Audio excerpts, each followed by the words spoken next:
Hey there, Shalligators. Well, this is a video you guys have been waiting for. I'm sorry it's taken me so long, but you know, celebs are always wilding out and we got to cover the breaking news. But today we're going to break down Ellen DeGeneres' apology and Jordyn Woods' apology. And I use the word apology very loosely. I saw some serious red flags in what these women were saying in their attempt to say they're sorry, but really mend their own reputation. So I'm going to break that all down. I'm going to point out some red flags and like what we can learn from this and how we can apologize in a better, more effective way if we actually ever want to apologize for anything at all. And you don't have to. Well, maybe sometimes.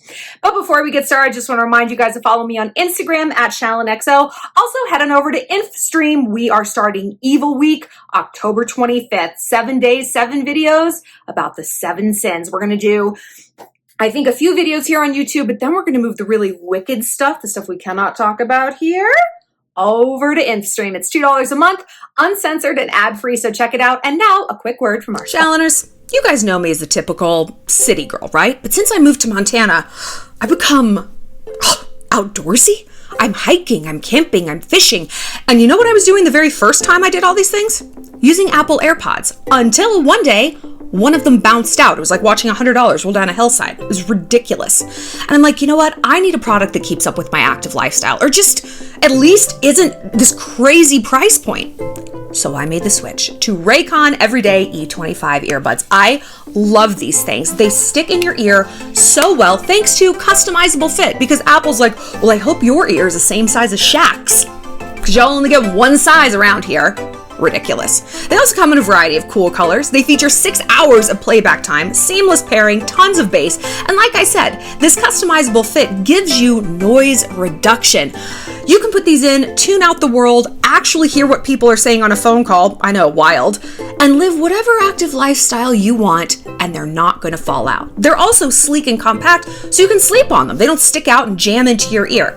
I love them. I've made the switch. I think you guys are going to also. So head on over to buyraycon.com/ShallonXO for 15% off, plus a 45-day free return policy just to make sure these are the wireless earbuds for you. But I have a feeling you're going to like them. See you later, Shalligators.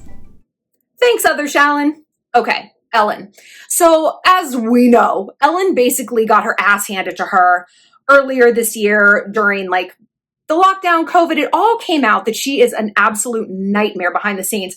Who had been saying that? Who had been saying that? Gee, who was it? Oh, it was me. It was me. I did a video on how to spot a psychopath and how Ellen is, well, I didn't say Ellen's a psychopath. I don't know. But I simply referenced the hair psychopathy checklist and then pointed out some of Ellen's behaviors and everything. And isn't that interesting? How things turn out to be right around here. Shalligators know. So Ellen had been accused of being like a totally hostile, awful boss, that she was a nightmare to her staff, a bitch to all of her guests, only was nice to the really A-list celebrities, and even then, only really nice when the camera started rolling. So she was basically going to get canceled. I mean, like literally canceled. NBC was like maybe going to cancel her. So she comes out at the beginning of the season, ready to issue her mea culpa. And what did she wear? White. This was not an accident. She didn't wear black. She sure as shit didn't wear red, the color of shame and harlots and adulteresses. She wore white. She was trying to tap into something psychologists call the halo effect. As if you think someone's pretty, and in her case, I mean, you want to appear as angelic as possible, you're going to apply, therefore, unconsciously, a lot of positive traits to someone. And there is actually the inverse of this effect, where if someone is unattractive, you assume all sorts of bad things about them. Like they're stupid or they're lazy, or I know, humans are monstrous. But Ellen was trying to manipulate you. And when she walked out in that, I was like, whatever she says is horseshit, because she wore that. Because she knows the hole she's in, and this is proof positive of how manipulative she is. And she decided to wear this shiny church choir lady fucking Kohl's clearance rack shiny ass turtleneck. I hate turtlenecks. You'll see me wear them, but I hate them. I just hate them.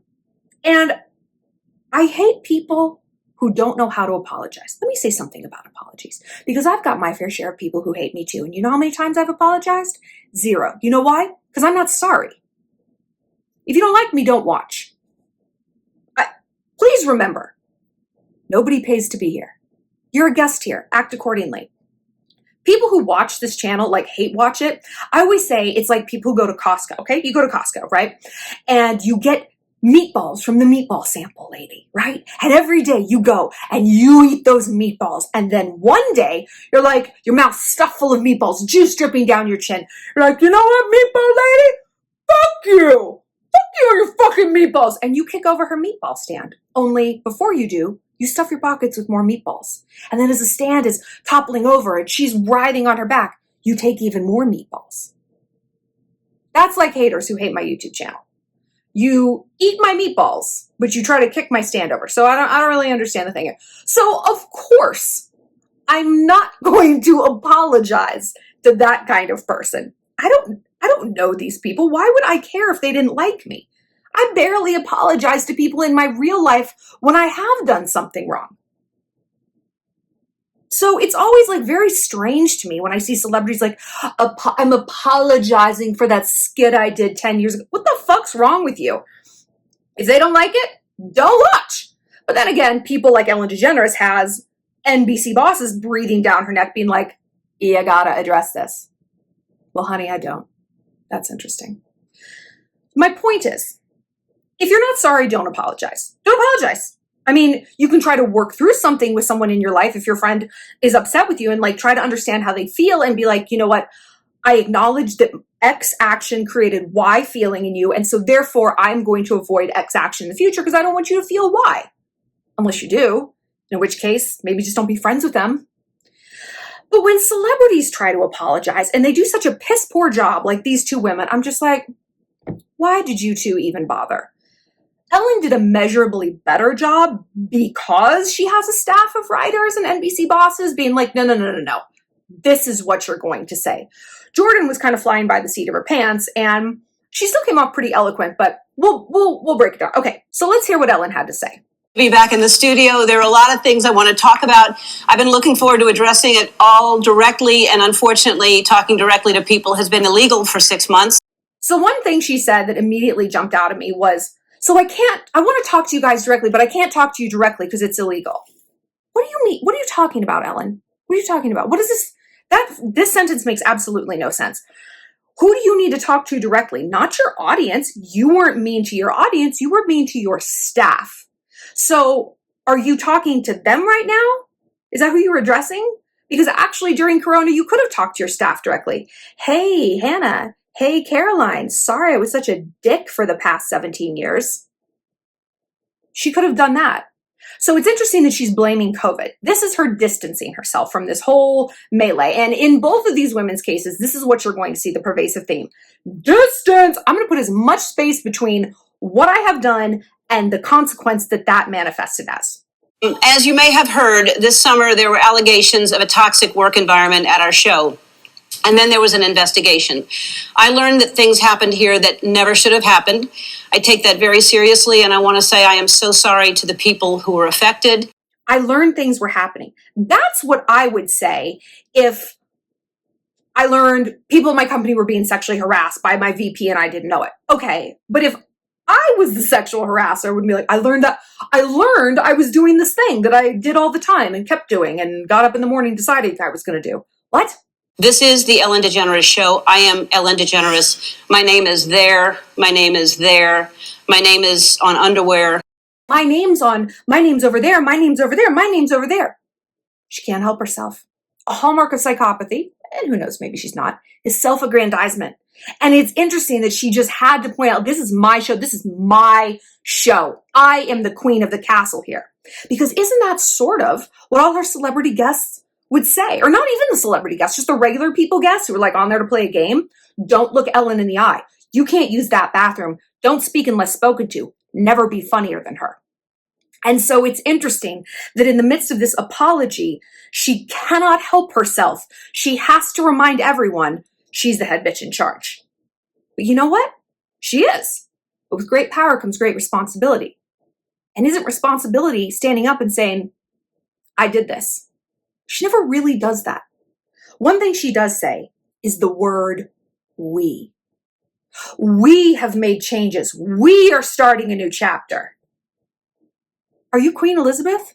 Only royals speak in the third person. Is this the royal we?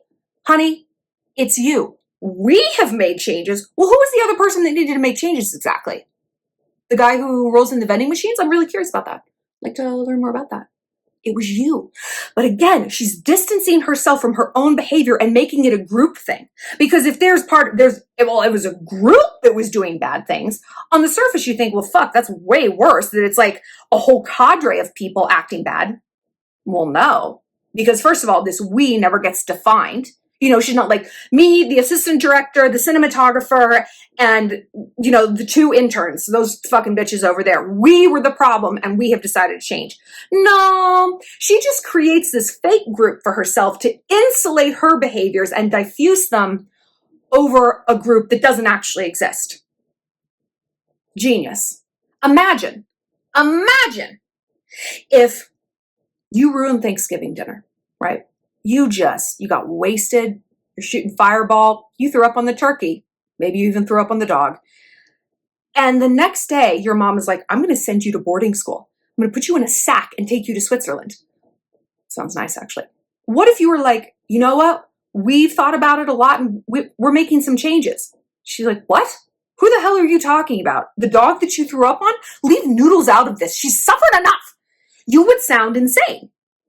And to me, Ellen sounds deranged, like talking like this. I'm like, who is buying this shit? Like, I don't know. Like, Howard Stern I think he had great advice. He's like, just be a bitch. Just own it. Be a bitch. I would have had so much more respect for her if she'd come out there and said some version of whatever the truth is. Like, you know what? I have been a bitch. I've been a nightmare. Do you know why? Because when I first started on this show, I was friends with everyone and people got too close to me and then they wanted money from me and then they wanted to be my best friend and it just drained me. And if I talk to anyone in the hallways, I don't have the zip and the energy to come out here and make jokes. And I guess I took it too far and I didn't even realize it, but that's the psychology of why I've done this. I'd be like, all right, that's interesting. At least that demonstrates self-awareness. Shouldn't do that. And if you don't demonstrate self-awareness, how can you possibly sell that you're sorry? Because what do we want out of apologies? We want to know it's not going to happen again. There's nothing worse to me than an apology. They make me insane. Because when a guy's like, I'm sorry, I'm like, shut the fuck up with your bullshit. I'm sorry. I bet you are sorry because now I'm mad at you. And trust me, you don't want Shallon Lester mad at you. I will argue you into pieces. I will skin you alive with my mouth. I want to hear, here's why I did that. Here's what was motivating that. Here's why I had to do with you, or here's why I didn't. Here's why you were kind of in the splash zone of my bullshit. And here's what I've learned. Here's why I didn't like that feeling. Here are the steps I've already taken before I've come to you with this apology. Steps I've already taken to ensure this will not happen again. That's what we want, right? I don't want to hear, I'm sorry I cheated. I want to know why. Why did you do this? Why did you have sex with those 2 Russian strippers? Why? And I want to know it's not going to happen again because an I'm sorry in and of itself means nothing. Nothing. It is a Band-Aid. It's not a bulletproof vest. So Ellen wasn't done. She was saying that she's been known as the Be Kind lady. Be Kind lady. She's like, I started that for this teenager, forget his name, who had killed himself because he was being bullied for being gay.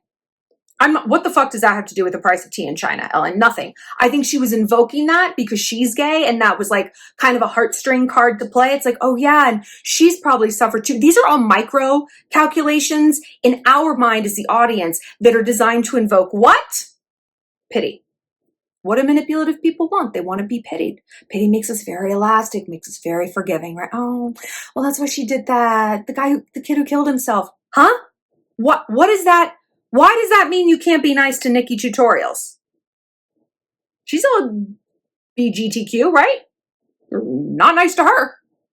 So, and then she said something I thought was so weird.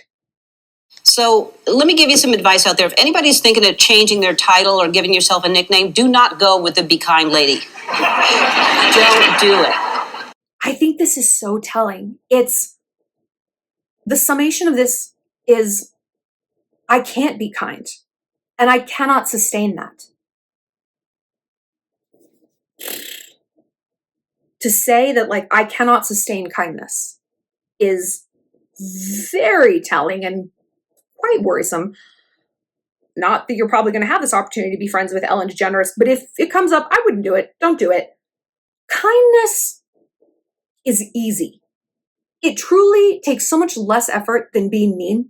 You know, we're human beings. We are automatically hardwired to mirror the expression of what someone else gives us. So when someone's like, hey, we're like, hey, like it's just how we've been raised to be polite, especially as women. We know this. And to override that and be like, fuck you. Whether you say that out loud or whether that's the vibe you're giving off, imagine how exhausting that is.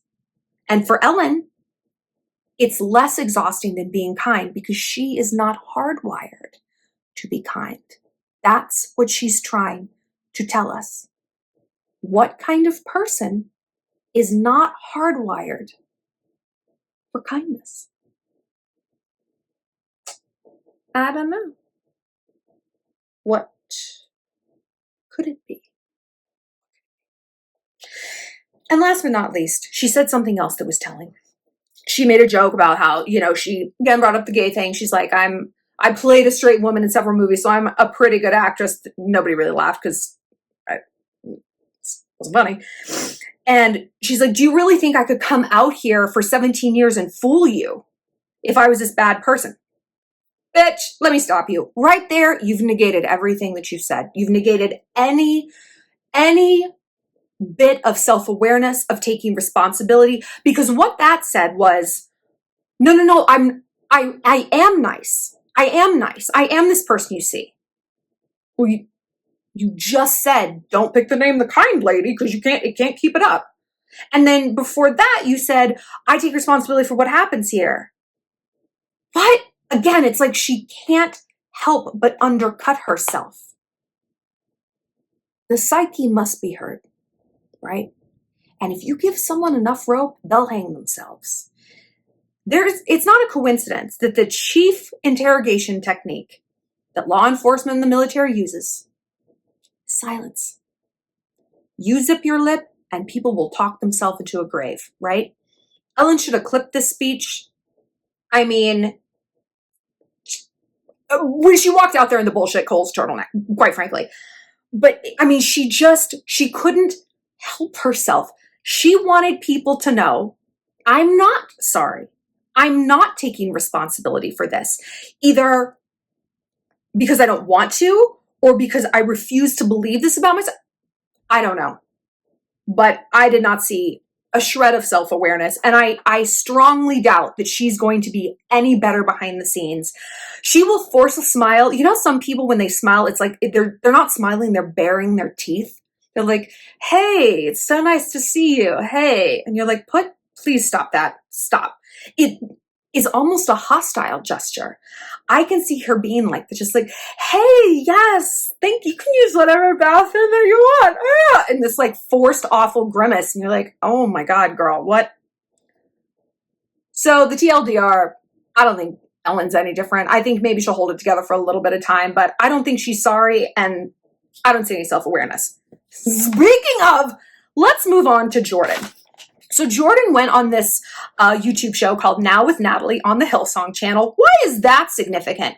Well, she went to a place that she thought was going to be kind of a softball interview, which is also why in the wake of the Tristan Khloe thing, if you don't know, Jordyn Woods made out, possibly more, nobody knows, but she at the very least made out with Khloe Kardashian's baby daddy, Tristan Thompson. Why does this matter? Well, Khloe is the big sis of Jordyn's best friend, Kylie Jenner, who Jordyn lived with. Khloe is also Jordyn's boss. She employed her on the Good American campaigns. Khloe is also a Kardashian. And do you know who that means she's related to? Kris Jenner. I cannot imagine anything more frightening than being Kris Jenner's enemy. That woman runs planet Earth. She rules the earth as God does. I would rather have El Chapo after me, okay? Because I feel like I could negotiate with him, maybe even seduce him. Chris, no, she's just like a robot set to revenge. So people were trying to, give Jordyn a pass, and she was young and she was this. She's not a child. She's old enough to have fame and a career that she very handily participates in, right? You don't get to play the I'm just a kid card. She's 21, 23. She was not a kid. She was not a kid in the eyes of anyone. You don't get to play that card and then turn around and be like, I'm the most booked model at my agency and I'm a fierce, fabulous, strong, independent businesswoman. Well, which is it? You can't be fierce and strong and fabulous when that means you're getting a check and then be like, I'm just a little girl when you've done something bad. And that is, we talked about her Red Table Talk back when it happened. And, I think it was significant that she talked to Jada Pinkett Smith, who has been a longtime family friend. And I think she thought Jada was going to go easy on her, which she did. And I think it's interesting she chose to go on the Hillsong channel, a religious channel, which I think she also believed was going to go easy on her. Now, to Natalie's credit, she didn't. She asked her some pointed questions, and Jordyn tried to give some very diplomatic, politician-like answers to certain things. And Natalie was like, no, but I wish, though, she had grilled her more on taking responsibility. Okay, so let's hear some clips from this, and because these are the things that stand out. And this was a 30-minute interview. It could have been much shorter if Jordyn actually talked at the normal pace of a normal human being and not at half speed. It makes me insane. A kiss from Tristan. A kiss from Tristan. I think this is so significant that she's phrasing it like this. And yes, Natalie is phrasing it like this. You know that that's not an accident. That's not an accident. That was part of this. And why do I say that? I say that based on the rest of this interview. So here are some other things she said. You take everything you think you know for a whole decade, the people you think you know, the life you think you know, everything that you've grown up doing, and you take it all away from someone. I didn't even know how to feel. The people you think you know, blah, blah, blah, and then someone takes it all away from you. Who exactly took it away from you, Jordyn?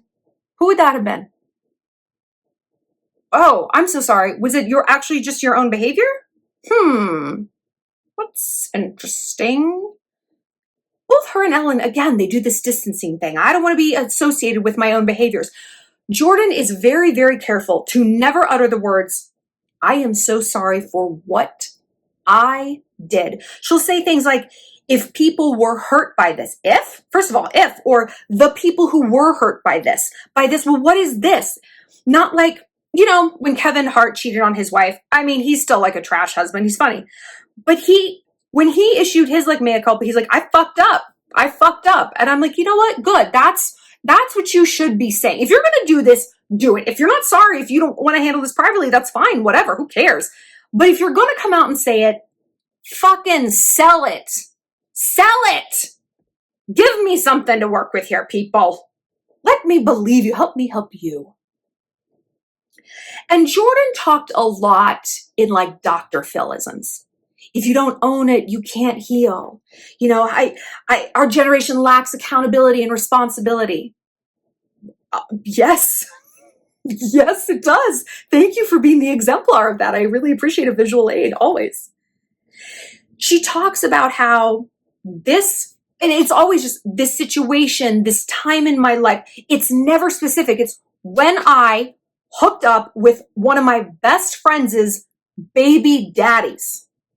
When I torpedoed my career to stick my tongue down the throat of a serial cheater. And yet she talks on and on about acceptance, taking responsibility, looking in the face.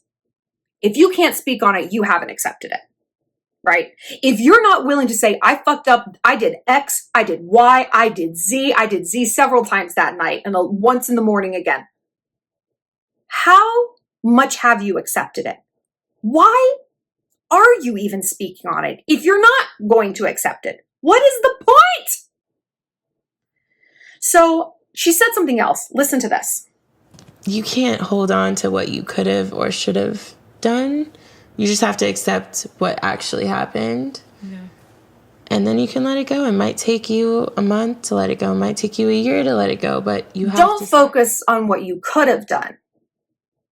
I think actually that's pretty much exactly what you should focus on. And just like Ellen and her thing was like, I couldn't come out here and fool you, that negated everything she had just priorly said. This to me negated everything that Jordyn was trying to say.